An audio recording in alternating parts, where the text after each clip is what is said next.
Halo semuanya, selamat datang di El Kasus dengan aku, Bielsa. Ya kalian santai aja ya, gak usah terlalu tegang-tegang, ini kita bahas santai-santai aja.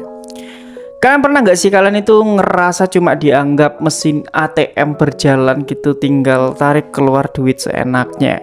Nah ternyata Pak Menteri kita kemarin, Pak Purbaya Yudi Sadewa itu juga ngerasa seperti itu, Rek. Jadi beliau itu sampai ngomong keras ke DPR ya, katanya itu saya itu bukan juru bayar gitu. Itu kata Pak Purbayu Sadewa. Ini aku ambil dari websitenya CNN Indonesia. Ya aku ngebayangin serem juga kalau misalkan bendahara negara itu udah kesel atau bete gitu ya. Ya bayangin aja, beliau itu dicap sebagai orang yang cuma menyalurkan dana dan tiba-tiba juga ditegur publik karena dianggap lambat membayar. Dan hari ini aku mau sedikit membahas ini buat kalian. Aku bakal bacain berita, jelasin fakta dan juga bahas drama di balik masalah ini. Jadi pertanyaannya, kenapa ada BUMN itu sampai ngaduin Menteri Keuangan kita ke DPR gitu ya? Kenapa Pak Purbaya itu sampai kesel gitu? Ya kita akan bahas ini satu persatu, jadi ya biar nggak lama-lama, nggak usah basa-basi, mari kita bahas beritanya.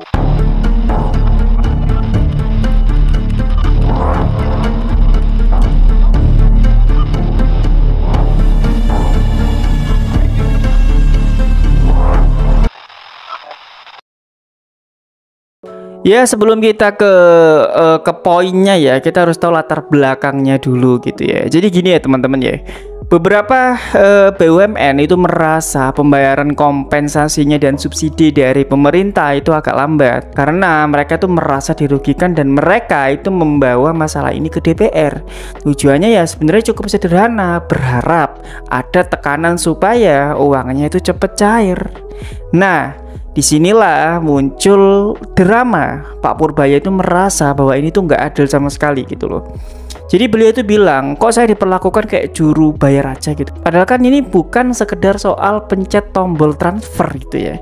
Ya intinya Pak Purbaya itu ingin menegaskan posisinya bahwa tugas Menteri Keuangan itu bukan cuma sekedar menyalurkan uang atau menyalurkan dana ke sana nggak jelas gitu, itu bukan gitu. Jadi semuanya itu memang ada proses hukum, audit dan juga mekanisme yang memang harus diikuti gitu loh ya. Kalau misalkan kita lihat dari sisi BUMN ya wajar mungkin mereka itu merasa ingin uangnya cepat cair, tapi dari sisi Pak Purbaya sendiri juga ada prosedur yang harus dipatuhi. Jadi dari situlah timbul sedikit ada konflik atau perdebatan ya yang muncul di DPR. Dan semua orang itu jadi bisa melihat drama antara pemerintah dan juga BUMN. Dan sumber itu aku lansir dari CNN Indonesia. Ya menurutku kalau misalkan cuma jadi juru bayar, berarti kan Menteri Keuangan cuma kayak ATM raksasa gitu ya. Tinggal tekan tombol enter angka-angka terus tiba-tiba keluar duit gitu ya. Tapi kalau misalkan nanti salah pencet, siapa yang bakal tanggung jawab itu ya? Pasti Menteri Keuangan lagi yang disalahin gitu loh. Agak garing sih memang. Setelah itu, sekarang mari kita coba lihat angka-angka yang muncul ya kan ya. Jadi ya, BUMN itu menunggu pembayaran dengan nominal senilai 55 triliun. Dan angka ini itu khusus untuk kuartal 1 dan 2 pada tahun 2025. Dan pemerintah sendiri itu juga sudah berjanji bakal membayar pada Oktober 2025. Tapi sebagian besar itu masih menunggu proses audit dan review dari BPK atau BPKP. Nanti kalian cari sendiri itu artinya apa. Nah, masalahnya ya, proses audit ini itu kan bisa memakan waktu sampai 3 bulan. Dan inilah yang jadi salah satu alasan keterlambatan Pak Purbaya. Bahkan Pak Purbaya itu juga menegaskan ini tuh masalah sistem, ini bukan masalah keinginannya beliau gitu. Bukan karena beliau tidak mau membayar, itu bukan.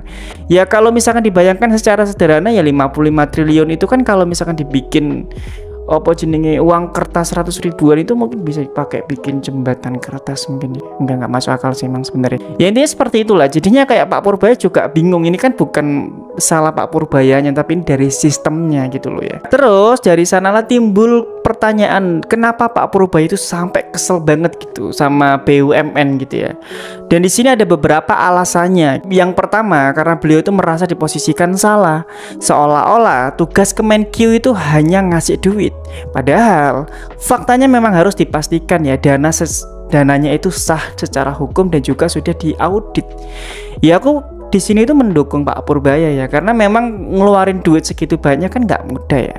Terus yang kedua, BUMN itu dianggap kurang fair gitu. Jadi mereka itu langsung mengadukan ke DPR. Padahal mereka itu juga tahu sebenarnya prosedur yang memang harus diikuti gitu. Jadi mereka itu ngerti langkah-langkahnya, tapi kenapa diaduin ke DPR? Dan yang ketiga, tekanan politik. Jadi masalah ini tuh dibahas di DPR dan ini pasti jadi drama publik. Pak Purbaya juga terlihat seolah-olah biang keladi dari keterlambatan tersebut. Padahal beliau itu hanya menjalankan prosedurnya gitu loh. Ya kesimpulannya sih ya mungkin wajar kalau misalkan Pak Purbaya itu menegaskan dirinya. Karena ya masalah ini tuh bukan sekedar tentang teknis bayar-membayar, tapi soal citra dan juga integritas Kementerian Keuangan gitu ya. Ini kan masalah harga diri dan juga tanggung jawab ya. Karena ya lagi-lagi kalau misalkan nanti uangnya itu dikeluarkan secara ngawur dan lain-lain, nggak ada tunggu itu mungkin ya juga akan susah juga gitu ya. Takutnya salah gitu kan juga besar tanggung jawabnya. Nah itu adalah sumber dari CNN Indonesia ya. Jadi aku rangkum aja gitu kan ya. Tapi nggak afdol rasanya kalau nggak ada kritik ataupun saran gitu ya. Jadi yang pertama mungkin kritik ke sistemnya ya, ini menurutku ya. Jadi audit itu memang wajib sih, tapi kenapa butuh waktu 3 bulan gitu, itu menurutku terlalu lama ya. Aku nggak bisa menyalahkan sepenuhnya BUMN juga ya. Bayangin aja kalau misalkan subsidi BBM atau mungkin listrik itu telat membayar gitu ya, yang kena mungkin dampaknya juga masyarakat kecil gitu kan ya. Dan seharusnya itu juga ada pembayaran sementara sambil audit berjalan. Jadi ya BUMN juga nggak sampai tekor duluan gitulah. Dan yang kedua, kalau misalkan kritiknya ke BUMN, mungkin jangan buru-buru aduin ke DPR lah ya. Ya gimana ya, kalian bisa ngebayangin gak sih, ini itu kan sebenarnya masalah yang harusnya bisa diselesaikan dengan duduk bareng atau mungkin cari solusi di tengah-tengah gitu. Kalau misalnya udah di DPR kan pasti sudah rame kemana-mana gitu ya. Aku ngomong seperti ini bukan pendapat pribadi ya, ini aku ambil dari CNN Indonesia, aku lansir dari CNN Indonesia, kalian bisa baca sendiri gitu loh. Dan ketiga, sarannya mungkin ke pemerintah adalah modernisasi proses audit. Jadi kan sekarang itu banyak digital real time gitu ya. Jadi buat SOP yang jelas biar pembayaran maksimal 1 bulan setelah penugasan gitu loh. Bukan 3 bulan itu, karena terlalu lama kalau misalkan kayak gitu kan ya. Dan yang terakhir sudah pasti ya transparansi. Jadi harus meningkatkan transparansi biar rakyat itu bisa melihat timeline pencairannya. Dan ya lagi-lagi gitu, kalau misalkan auditnya kelamaan, rakyat kecil nantinya juga nunggu subsidi listriknya itu bisa jadi sponsor Indomie mungkin. Ini jokes apa sih, nggak jelas banget anjing. Jadi ya itulah ya. Jadi selain masalah tunggakan ya, Pak Purbaya itu juga bilang ada dana 200 triliun pemerintahan itu di bank-bank BUMN. Beliau juga mengancam mau sidak supaya bank itu tidak main-main memakai dana tersebut. Karena ini tuh bagian dari respon tegasnya. Ya artinya Pak Purbaya itu bukan sekedar juru bayar aja, tapi juga menjaga uang rakyat gitu ya. Ya bayangin aja 200 triliun ditaruh di bank gitu ya. Bunganya setiap bulan mungkin bisa dipakai buat traktir kopi, susu se-Indonesia mungkin ya. Cuman ya tetap bayar pajak juga sih ya kopinya. Kenapa jokesku agak-agak aneh juga sih. Aku ngerasa kayak nggak lucu gitu, kayak garing banget ya. Tapi ya itulah teman-teman ya, berita yang mungkin update ya, termasuk terupdate gitu ya. Jadi ya teman-teman ya, mungkin intinya ya Pak Purbaya itu bete karena dianggap cuma tukang bayar gitu ya. Padahal di balik proses ini itu ada audit, aturan hukum dan juga pengawasan yang memang ya memang seperti itu gitu ya. Sistemnya memang lambat gitu ya. Tapi kalau misalkan BUMN langsung ngadu ke DPR ya jadinya makin rame. Dan aku di sini juga punya pertanyaan sih ya. Apakah mungkin 55 triliun nanti itu bener-bener cair Oktober 2025? Atau mungkin nantinya molor lagi? Ya aku nggak berani untuk berpendapat, tapi aku tanya sama kalian semua gitu. Jadi kita tunggu sama-sama. Dan kalau menurut kalian gimana? Siapa yang salah di sini gitu ya? BUMN yang ngegas ke DPR atau pemerintah yang kelamaan memproses? Jadi tulis pendapat kalian di kolom komentar, dan kalian jangan lupa lah ya, kalian kalau misalkan udah mampir ke sini ya, tolong like, share dan subscribe. Ya supaya kalian nggak ketinggalan drama ekonomi politik selanjutnya lah ya, dan supaya juga aku bisa ngebayar pajak juga sih ya. Tunggaanku juga wake, tunggaan internet maksudnya. Aku pakai banget ya.